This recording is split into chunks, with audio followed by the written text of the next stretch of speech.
মই বিশেষ এটা বিষয়বস্তু লৈ আজি পুনৰ সামাজিক মাধ্যমৰ যোগেদি ৰাইজৰ সন্মুখলৈ আহিছোঁ। আজিৰ বিষয়টো হৈ গ'ল আমাৰ জুবিন গাৰ্গৰ প্ৰসংগ। আপোনালোকে সকলোৱে গম পাইছে যে জুবিন গাৰ্গৰ আৰু প্ৰসংগটো বৰ্তমান সময়ত যথেষ্ট ম্লান পৰা পৰিলক্ষিত হৈছে।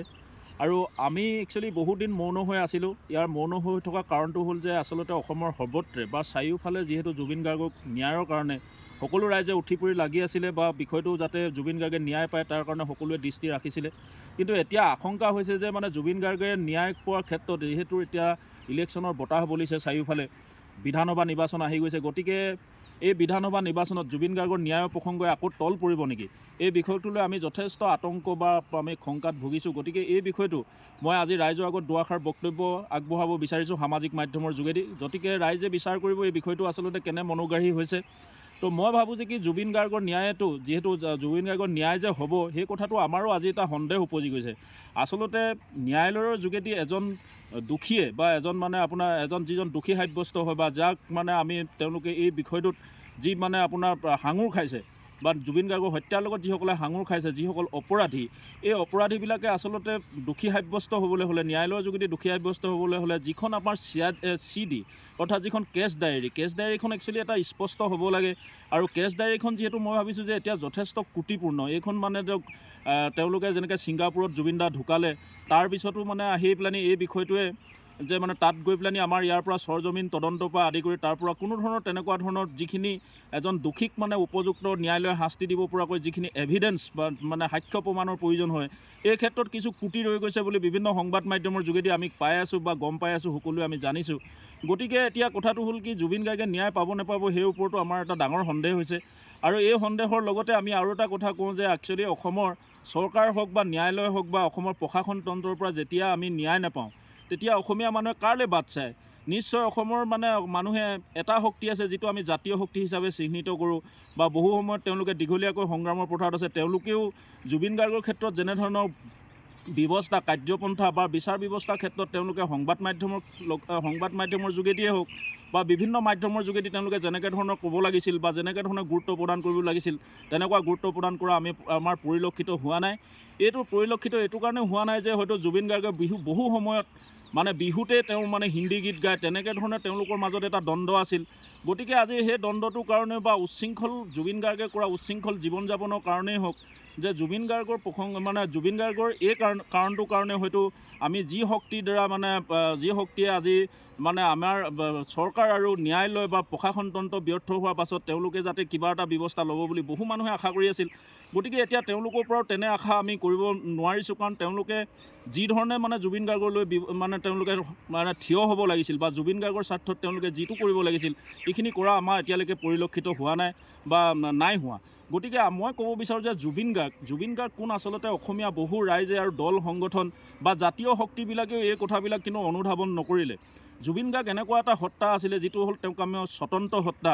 জুবিনে যিটো ভাষাৰ স্বতন্ত্ৰতা, সংস্কৃতিৰ স্বতন্ত্ৰতাৰ ক্ষেত্ৰত জুবিন গাৰ্গে যে জীৱনজোৰা সাধনা কষ্ট কৰি গ'ল বা জাতিটোক তেওঁ ভাষাৰ ক্ষেত্ৰত এটা পৰ্যায়ত ভাষাটোক এনেকুৱা এটা পৰ্যায়ত তেওঁ উপনীত কৰাই থৈ গ'ল। সংগীতেৰে হওক, সংগীত আৰু ভাষা এটা মুদ্ৰাৰ ইপিঠি সিপিঠি।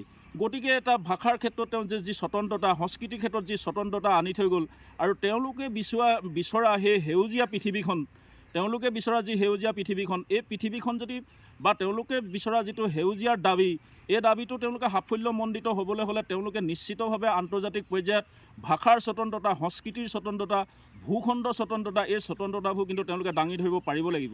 আৰু জুবিন গাৰ্গে যি স্বতন্ত্ৰতাৰ ক্ষেত্ৰত তেওঁ ত্যাগ আৰু কষ্টৰে যি স্বতন্ত্ৰতা প্ৰতিষ্ঠা কৰি গ'ল অসমীয়া ভাষা, গতিকে এই ভাষাটোৰ ক্ষেত্ৰতে হ'ল জুবিন গাৰ্গ যে এজন আমাৰ কিংবদন্তি বা জুবিন গাৰ্গ যে আমাৰ অসমীয়া মানুহৰ এটা আৱেগ, আৰু জুবিন গাৰ্গ যে অসমীয়া মানুহৰ কাৰণে যে জুবিন গাৰ্গ অসমত যে জন্ম হৈছিলে এনেকুৱা এজন মানুহ, সেইটোৱে আমাৰ কাৰণে যথেষ্ট। আৰু অসমীয়া মানুহে যে জুবিন গাৰ্গক পাইছিলে এই কথাটো কিন্তু আমি এনেকুৱা এজন মহাপুৰুষক যে আমি পাই আজি হেৰুৱালোঁ।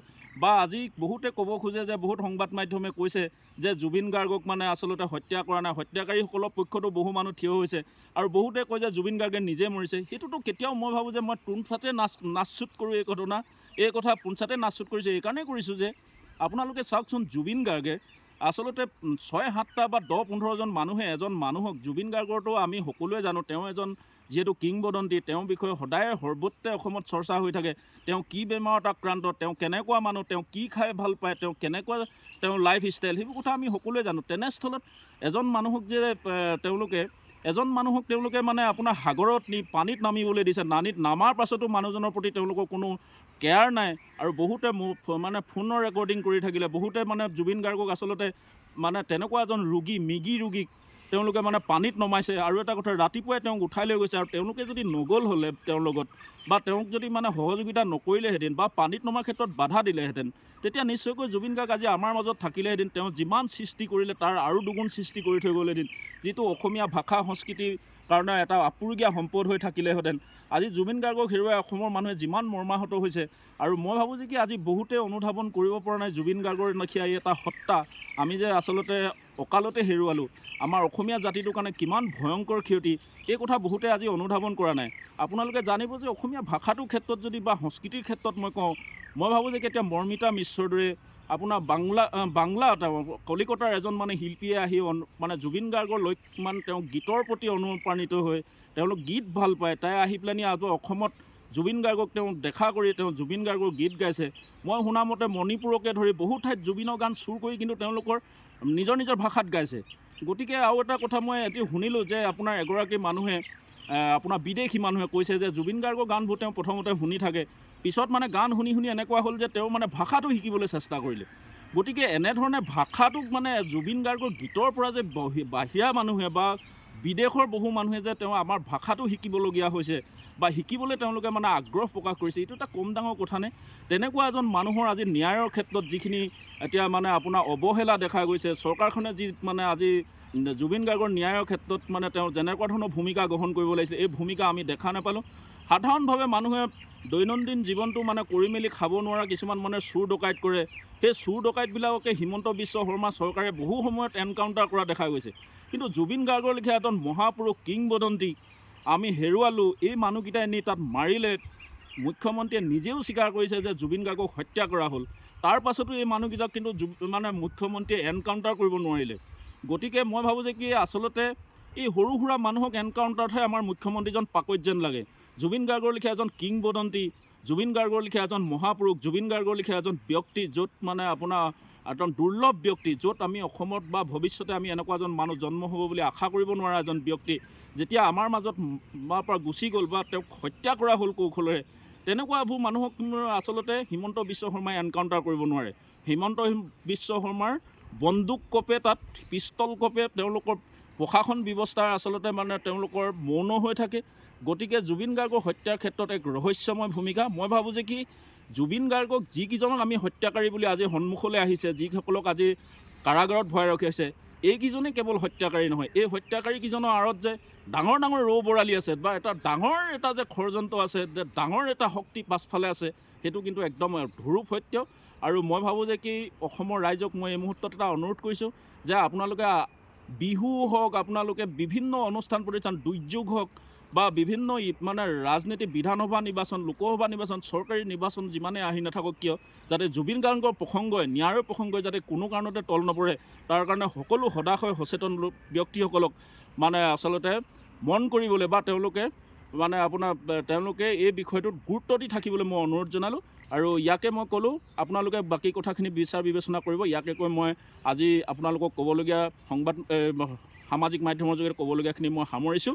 ধন্যবাদ। জয় আই অসম।